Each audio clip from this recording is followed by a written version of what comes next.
Some Republicans in power in Congress have had enough, apparently, of Donald Trump's tariff madness, and they're opening up a pathway to take away Donald Trump's favorite toy and his answer to every problem that isn't actually an answer and often is the problem itself.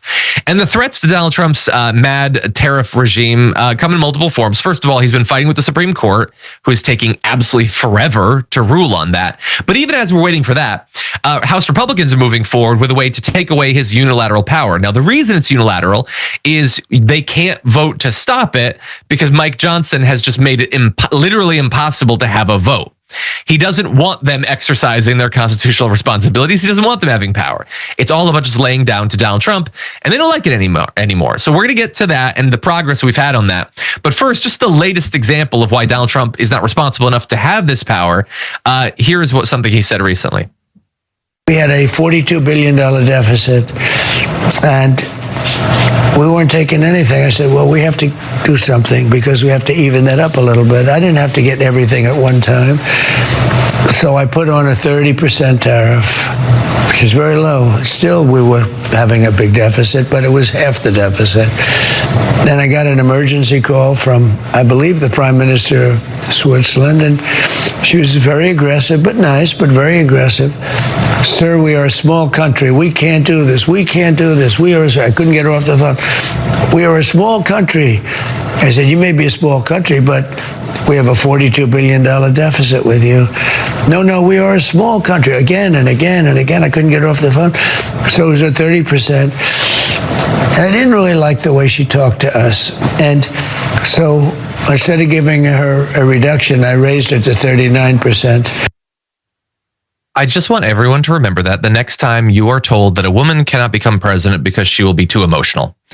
He raised the tariff on an entire nation because he didn't like the way a woman talked to him on the phone. By the way, he doesn't even know which woman. It's not the Prime Minister of Switzerland. It's the former president. Former president. I didn't like it. She was rude. She didn't even smile at me. So I raised the tariffs on them. By the way, first of all, his numbers are wrong, as I'll get to. But let's say that they weren't wrong. Let's say that there was a $42 billion trade deficit between us and Switzerland. Do you know why there would be a $42 billion trade deficit? It would represent that we buy more stuff from them that they do from us. Maybe because we are far richer and far, far larger, there are more people to buy things, there's more money to buy things. It is not a sign of weakness that we buy things from them. And he brags that I put a tariff on us and it cut the trade deficit. Because it's more expensive for us to buy products, so we don't.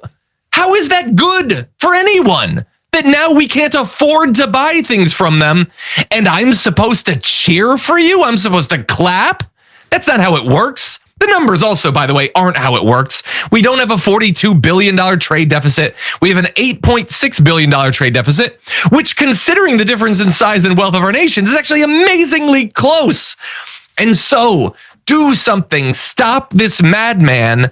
And thankfully, some of them are. There are some Republicans who have joined up with Democrats to override the rule. I believe the vote already happened, actually.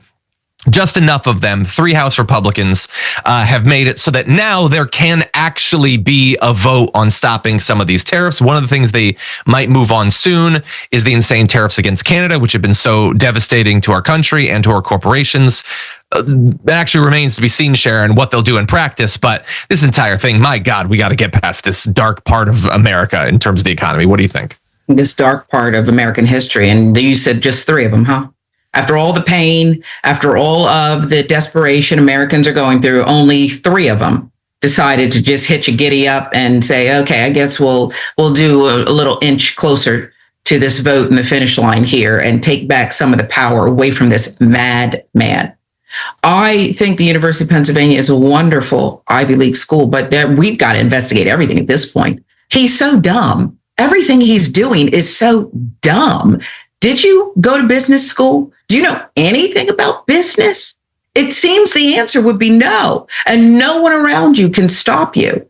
And yet only 3 bums on the other side said, well, we'll go ahead and join you. It's really sad. I know we're supposed to keep hope and understand that America will emerge from this dark period, but But if only 3 after all of this could say, we'll at least advance the football. What? It's so pathetic. By the way, I looked it up. Switzerland's population is around 9 million people. It is smaller than New Jersey by 500,000 people. And we barely have a trade deficit with them. And a trade deficit isn't actually necessarily a bad thing. And so he wrecked our trade with a country because he doesn't understand any of these facts. My God. Well, let's throw out some more facts that he will neither understand nor appreciate when they inevitably continue damaging the American people. We know that Donald Trump's tariffs have been absolutely devastating to the economy. They've raised costs. It's been a tax on the American public. Well, we have some updated numbers on that. A new report from the Nonpartisan Tax Foundation found that the tariffs cost Americans a lot of money in 2025. It's going up. 2025, it was on average for each household $1,000 of additional needless taxes that you got absolutely nothing for.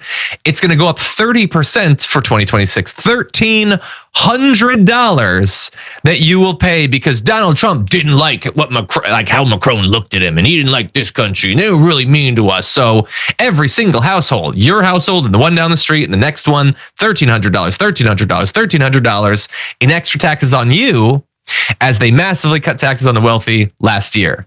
Isn't that nice for them? This, by the way, represents the largest U.S. tax increase as a percentage of GDP since 1993. They say that he's a big tax cutter, and if you're wealthy enough, it is true. But for regular Americans, it's the biggest tax they've experienced in more than 3 decades. By the way, we talk often about who's paying for the tariffs, and you know that the majority is us. But different organizations have come out with different estimates of what percentage we pay for. The Kiel Institute in Germany estimated that U.S. consumers and importers bear 96% of the tariff burden. You know what TYT has always been about? Taking on the corrupt, greedy establishment. For us, it's the corporate media. We've been fighting that fight for over 20 years. For the cell phone industry, it's the same story. A handful of massive corporations ripping you off. That's why we're partnering with Noble Mobile. They're the only wireless company with the same mission as ours, to fight back. Their Noble plan offers unlimited data for just $50 a month. But here's the best part. For any data that you don't use, you get cash back. Real money you can spend however you want. Stop letting your unused data pad the pockets of billionaires. With Noble, you take control over your data. And by switching to Noble, you're directly supporting TYT in our mission of bringing you honest, independent news. So give Noble a try and make the switch today. Scan the QR code on the screen now or visit go.tyt.com/plan. That's go.tyt.com/plan.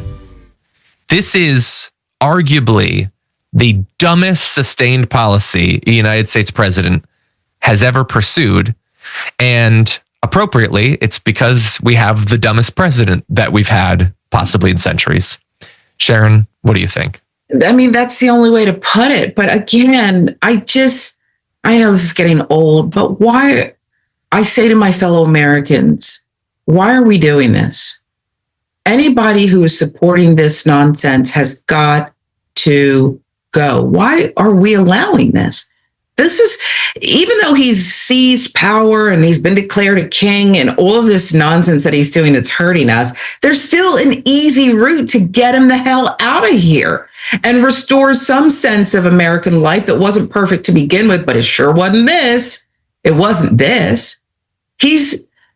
Why are we voting against our own interests, I say, to the other basket that Hillary was talking about in that one good soundbite? Why are you doing this? No, it's just madness. By the way, what I think of when I see this is like, they say that Bad Bunny hates America because he had a thing about love in his halftime show, whatever. Meanwhile, if you actually hated America and hated Americans, is there anything worse you could do than making every single household pay $1,300 for absolutely nothing? I kind of feel like that'd be a pretty successful way to get across your utter hatred